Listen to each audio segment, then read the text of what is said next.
कृष्ण गोविंद हरे मुरारी, हे नाथ नारायण वासुदेवा। श्री कृष्ण गोविंद हरे मुरारी, हे नाथ नारायण वासुदेवा। गोविंद बोलो हरि गोपाल बोलो, राधा रमण हरि गोविंद बोलो। गोविंद बोलो हरि गोपाल बोलो, राधा रमण हरि गोविंद बोलो। ओम नमो भगवते वासुदेवाय। ओम नमो भगवते वासुदेवाय। ओम नमो भगवते वासुदेवाय। ओम नमो भगवते वासुदेवाय। ओम नमो भगवते वासुदेवाय। आइए सज्जनों, आज की इस वीडियो में हम श्रीमद् भगवत गीता के 8वें अध्याय का पाठ का वीडियो बना रहे हैं। इस वीडियो को आप जो है रोजाना सुन सकते हैं, और जब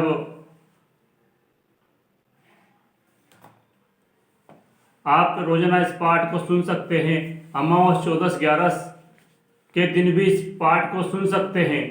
और ये वीडियो इसलिए बनाई जा रही है, यदि मान लो किसी को गीता जी पढ़ना नहीं आता या कहीं कहीं घर में गीता जी उपलब्ध नहीं है, तो आप मेरे YouTube चैनल P.अनिल शास्त्री YouTube पर बोलकर या फिर टाइप करके निकाल सकते हैं और इस वीडियो को सुन सकते हैं, और सुन करके अपना जीवन धन्य कर सकते हैं। या फिर किसी को प्राण त्यागने में, प्राण देह छोड़ने में दिक्कत आ रही है, किसी जीव आत्मा को या कोई भी मनुष्य स्त्री पुरुष हो, उनको यदि प्राण त्यागने में दिक्कत आ रही है तो उनको भी वीडियो जो गीता जी के 8वें अध्याय का सुना देते हैं, तो उनके कहीं कहीं प्राण आसानी से त्यागने में उनको ये गीता जी का पाठ काम कर सकता है। तो आइए गीता जी के 8वें अध्याय के पाठ आरंभ करते हैं। आप सही सज्जन इस वीडियो को निकाल करके और सुन सकते हैं। ओम श्री परमात्मने नमः। 8वां अध्याय। इस प्रकार भगवान के वचनों को ने समझकर अर्जुन बोले, हे पुरुषोत्तम, जिनका आगे वर्णन किया वे ब्रह्म क्या है, आध्यात्म क्या है, कर्म क्या है और अधिभूत ओ का नाम से क्या कहा गया है, अधिदेव नाम से क्या कहा गया है। मधुसूदन, यहाँ अधियज्ञ कौन है और वे इस शरीर में कैसे है, और युक्त चित्त वाले पुरुषों द्वारा अंत में समय में आप किस प्रकार जानने में आते हो। इस प्रकार अर्जुन के प्रश्न करने पर भगवान श्री कृष्ण बोले, हे अर्जुन, परम अक्षर अर्थात जिसका कभी नाश नहीं हो, ऐसा सच्चिदानंद घन परमात्मा तो ब्रह्म है, और अपना स्वरूप अर्थात जीवात्मा आध्यात्म नाम से कहा जाता है, तथा भूतों के भाव को उत्पन्न करने वाला शास्त्र विहित यज्ञ, दान और होम आदि के निमित्त जो द्रव्यादिकों का त्याग है, वे कर्म नाम से कहा गया है। उत्पत्ति विनाश धर्म वाले सब पदार्थ अधिभूत हैं, और हिरण्य में पुरुष अधिदेव है। और हे देहधारियों में श्रेष्ठ अर्जुन, इस शरीर में मैं वासुदेव ही विष्णु रूप से अधियज्ञ हूँ, और जो पुरुष अंतकाल में मेरे को ही स्मरण करता हुआ शरीर को त्यागता है, वे मेरे साक्षात स्वरूप को प्राप्त होता है। कहा गया है शास्त्रों में, अंत समय मति सो गति। भगवान का नाम लेते हो हम शरीर को त्यागते हैं तो हमको भगवान प्राप्त होते हैं, या फिर जिस वस्तु में ध्यान है और हम जब प्राण त्यागते हैं तो हमें उसी वस्तु का या उसी जीवात्मा का स्वरूप प्रदान होता है। इसलिए आप भगवान का नाम जपते रहें ताकि अंत समय में आपको भगवान का ही नाम याद आवे। क्योंकि कहा गया रामचरितमानस में, और बारे बारे मुनि जतन कराई, अंत रामे कछुआवत नाही रमा। ये रामचरितमानस में भी तुलसी बाबा ने लिखा है। और ये यहाँ बात गीता जी के जो है 5वें अध्याय में भी 8वें अध्याय के 5वें श्लोक में भी आ रही है। इससे कुछ भी संशय नहीं है। कारण कि हे कुंती पुत्र अर्जुन, ये मनुष्य अंतकाल में जिस भी भाव से श्रवण करता हुआ शरीर को त्यागता है उसको ही प्राप्त होता है, परंतु सदा उसी ही भाव का चिंतन करता हुआ, क्योंकि सदा जिस भाव का चिंतन करता है अंतकाल में भी प्राय उसी का स्मरण होता है। इसलिए हे अर्जुन, तू समय से निरंतर मेरा स्मरण कर और युद्ध भी कर। इस प्रकार मेरे में अर्पण किए हुए मन बुद्धि से युक्त हुआ निसंदेह मेरे को प्राप्त होगा। हे पार्थ, ये नियम है कि परमेश्वर के ध्यान के अभ्यास रूप योग से युक्त अन्य तरफ ले जाने वाले चित्त से निरंतर चिंतन करता हुआ पुरुष परम प्रकाश रूप दिव्य पुरुष को अर्थात परमेश्वर को ही प्राप्त होता है। इससे जो पुरुष सर्वज्ञ अनादि सबके नियंता सूक्ष्म से भी अति सूक्ष्म सबके धारण पोषण करने वाले अचिंत्य रूप सूर्य के सदृश नित्य चेतन प्रकाश रूप अविद्या से अति परे शुद्ध सच्चिदानंद घन परमात्मा का स्मरण करता है, वे भक्ति युक्त पुरुष अंतकाल में ही योग बल से भ्रुकुटी के मध्य में प्राण को अच्छी प्रकार स्थापन करके फिर निश्चल मन से स्मरण करता हुआ उस दिव्य स्वरूप परम पुरुष परमात्मा को प्राप्त होता है। हे अर्जुन, वेद के जानने वाले विद्वान जिस सच्चिदानंद घन स्वरूप परम पद को ओमकार नाम से कहते हैं और आसक्ति रहित यत्नशील महात्मा जन जिसमें प्रवेश करते हैं तथा जिस परम पद को चाहने वाले ब्रह्मचर्य का आचरण करते हैं। देखो यह ब्रह्मचर्य की बात आई है, हमें ज्यादा से ज्यादा ब्रह्मचर्य का पालन करना चाहिए।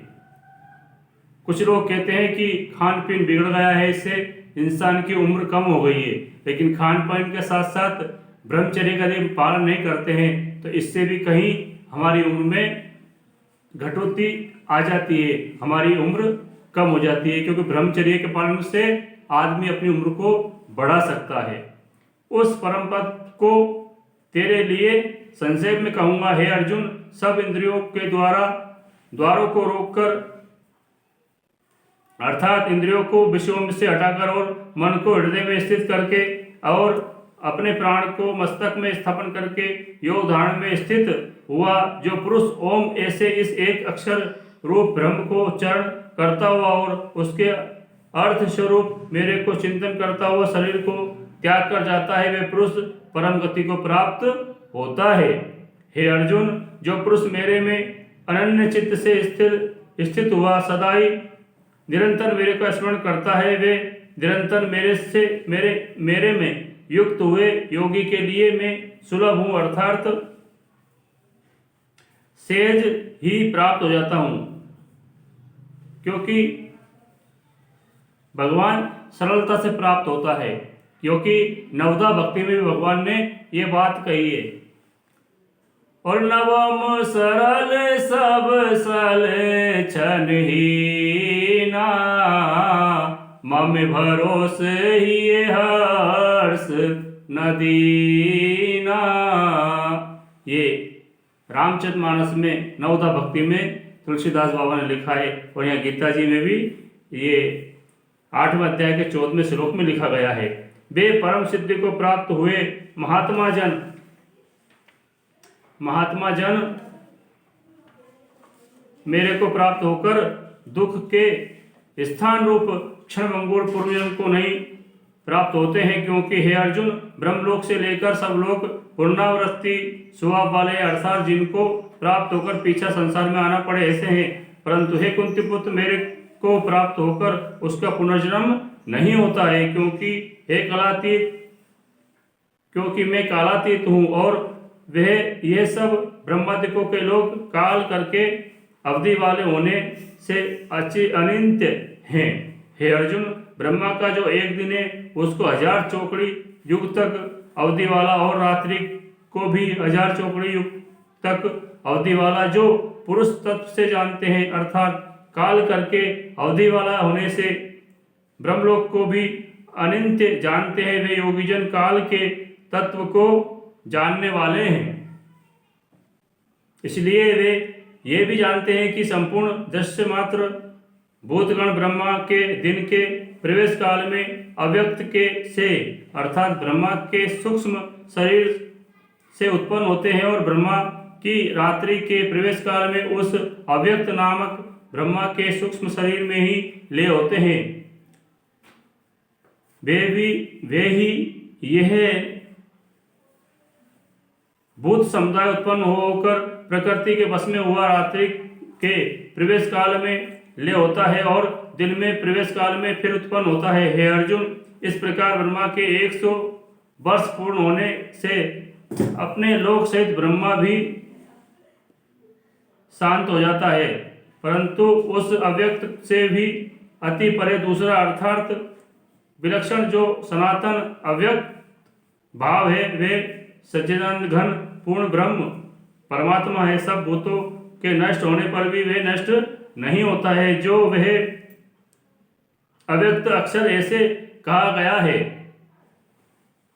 वे ही अक्षर नामक अव्यक्त भाव को परम गति कहते हैं, तथा जिस सनातन अव्यक्त भाव को प्राप्त होकर मनुष्य